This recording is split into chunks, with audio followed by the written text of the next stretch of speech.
guys, this is Juju Talk Sports, and I am joined today by SI reporter for the San Francisco 49ers, host of the Cohn Zone, and one of my favorite sources for information, Mr. Grant Cohn. Welcome to the Slumpbuster, sir. Thank you for having me on the Slumpbuster. I'm recording live from the Cohn Zone, so we got a little bit of cross branding going on, which is good. It's an honor to be here. Let's talk some Niners. Absolutely. Let's talk some Niners, but we had to put this on delay for a little bit because he had some breaking news. So you're telling me right now that Jadeveon Clowney just signed a 1-year, $10 million deal, right, with the Niners? I'm not saying that. You didn't hear that. But there was a report that the Niners have shown interest and are considering signing Jadeveon Clowney, which, I mean, it doesn't seem like they're going to do, but I like the idea of it. I floated the idea in February, so why not? Well, as his market continues to kind of drop, and it's just someone's going to get him on a cheap deal. So if it's the Niners, definitely, I mean, yes, you look around that team, it's where does he fit? Whose playing time does he take action from? It's but when you think about the Golden State Warriors a couple years ago, right? They weren't worried about finding minutes for all the talent they had. It's just get the most talented pieces. We'll figure it out later. And I think as if the Niners should do. There's a limit on how many good players you can have. That if you have one more good player, all of a sudden it's a bad thing. And that's what the Warrior fans used to say about Durant. You bring in Durant and there's not enough basketballs to go around. It's guys, you're overthinking this. And with Clowney, I think one of the things that would be attractive about it from his perspective is he wouldn't have to play a full workload. He'd be in a rotation because the guy's always hurt. So if he could be, play less, still play on pass rush downs, but be healthy and put up better numbers because he's surrounded by so many good pass rushers, it seemed like it'd be in his interest. And, the Niners, I think, can afford him. I don't know if the Seahawks can, but the Niners have $12 million in cap space, and they can create about another $5 million just by cutting Tom Compton and Tevin Coleman, who are totally replaceable. So it seems like if the Niners want him, they can have him. I don't know how much the Niners want him because it didn't seem like they were really urgently going after Jamal Adams. They were interested, but they didn't get him ultimately. It seems like they're not really in the same all-in, win-now mode that other teams around the league are. And I think they should be because God knows what's going to happen to the league in 2021. How do you plan for the future? If you could get Clowney on a 1-year deal, do it. Because if you don't get him, he might go to Seattle, and that would be bad news. Yeah, especially given their acquisition this past week, depending on when you're listening to this. But yeah, no, absolutely. I agree with that segment, that sentiment. Do you think where schematically do you think he fits? On the Niners, who do you think suffers? If he goes there for playing time, because obviously defensive line, you get DJ Jones back. Solomon Thomas is just barely clinging on to playing time as is. Who's in, who's out with the Jadeveon Clowney acquisition if you're the Niners? Right, great question. And again, I'm thinking this is not going to happen. And if it were to happen, it would be just for 1 year. So what they would do is you'd move DJ Jones to the bench. Sorry, DJ, you're a young guy, you got a future, but this is a 1-year thing. You move Jones to the bench. You move Kinlaw to nose tackle. He played that position a lot in college. He's about 330 pounds. He could do it.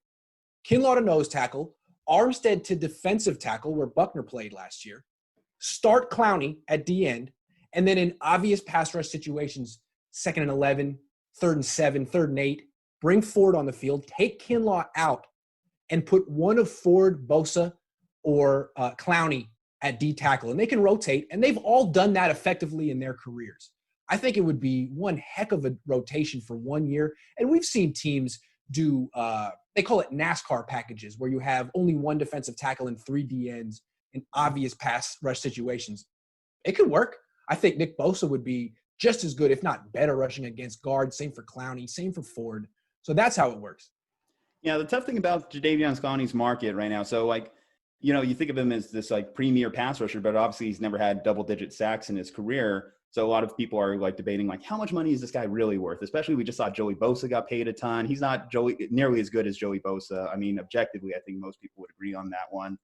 But is it really just a $10 million deal? Is it just all incentives? What's the market for Jadeveon right now? Well, Clowney's tricky because when he's at his best, he is as good as Joey Bosa, if not better.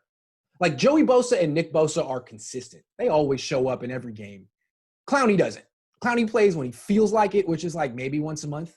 But in that one game, and you never know when it's coming, he's the best player on the field. We saw it against the Niners last year. He almost single-handedly won that game against them in Levi's Stadium. And then the next few days in the locker room, talking to guys like Joe Staley, Mike McGlinchey, they're all like, dude, it's Clowney. He can do that. When he wants to, he's the best athlete on the field. And the issue with him is he doesn't want to enough. That's why he never had a double-digit sack season. But if the Niners can sort of structure it in a certain way where they only give him a one-year deal, there's a lot of incentives, as you said, maybe $13 million a year with incentives. The Niners can afford that if they cut Compton and Coleman. I don't think that the Seahawks could offer that. That should be enough. And now you're getting a guy who can play like a top 10 player in the league when he wants to on a one-year deal in a rotation on a team that is legitimately a Super Bowl contender. I think you get the best out of Clowney. Okay. Well, speaking of like star acquisitions to the defense, so Jamal Adams was definitely like the prize of the offseason for like any team. So obviously like Niners Twitter has been coming after you pretty hard because obviously you were the first one to drop that the Niners rumors were steaming up with him. What kind of happened there? Like from your point of view, Grant, like, and that led to, of course, the Seahawks just jumping in and offering this crazy package to acquire him. Well, let me just be clear. I heard one thing from one source, that things were picking up steam. Then someone in Seattle, Corbin Smith, reported that the Niners actually inquired about Jamal Adams. I never heard that, but I believe Corbin Smith. And then finally, ESPN's Jeremy Fowler said the Niners were in on the deal. I believe that to be true, but the Niners denied it. I'm sure there's some technicality that makes them technically not lying about it. But I think that the 49ers were interested, and it came close. Why did it fall apart? Well, I think the key thing here is the pandemic. Everyone knows that the revenue is going down, and so the salary cap in 2021 is going to go down big time. But until about 8 days ago, teams didn't know exactly how the loss of revenue would affect the caps moving forward, i.e., would it only affect 1 year's cap? Would 2021 take on all of the losses, or would they spread out those losses for a long period of time? The teams want to get it over with. They want to just take the losses next year and move on. Players Association doesn't want that, because if they take all the losses in 1 year, that means a lot of veterans are getting cut. So the Players Association wanted those losses to be spread out over 10 years. Owners wanted over 1. They compromised at 5. Originally, when I thought, and the Niners, I think, apparently thought that they might be able to get Adams, it was because he's under contract for 2 more years. He's under contract in 2020 and 2021 at a relatively cheap rate. I think like $3 million for this year, if he's not on the for the Seahawks, and then $9 million next year. And then after that, he's going to need $19, $20 million. But the idea before the pandemic, really, it was clear what the effect was going to be. Everyone thought that the cap was going to go up big time in 2022, majorly. And then when on July 23rd, when the NFLPA and the NFL came out with their deal that said they're going to spread it out over 5 years, that the cap's not going to go up big in 2022, I think the Niners realized, I don't think we can afford him and Trent Williams and George Kittle. The loophole was the fact that you had him under control for 2 years, and in 2022, when he needed to get paid, then the cap would go up.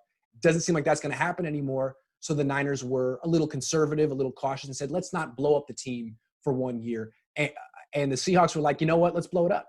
Let's go all in. Yeah. And I kind of like that, although it didn't work out for the Rams. But the Rams' problem is that they have Jared Goff. The Seahawks have Russell Wilson, and they're never really quite out of it. So I admire that they're going for it, because in my opinion, they haven't really gone for it in about 5-6 years.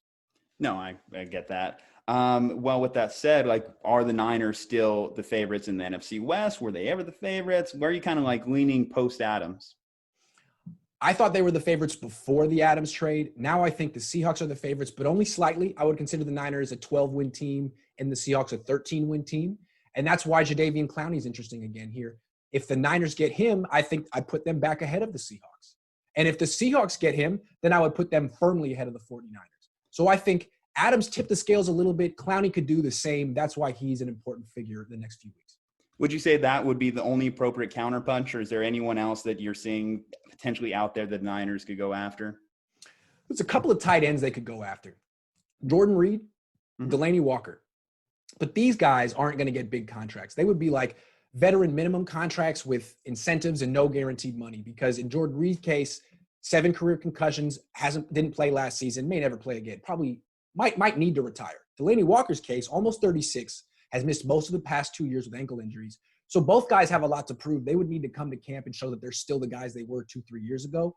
But if they are the guys they were 2-3 years ago, now you're adding a veteran pass catcher who has seasons of 80 catches, 1,000 yards, 10 touchdowns. Those are the kind of guys that Reed and Walker used to be. I don't know if they are anymore, but if you could add that to an offense that is missing Sanders and Debo, that would be a big deal. So Clowney, to me, is more of a sure thing because he's younger and has more ability. But those two guys are two players to look out for.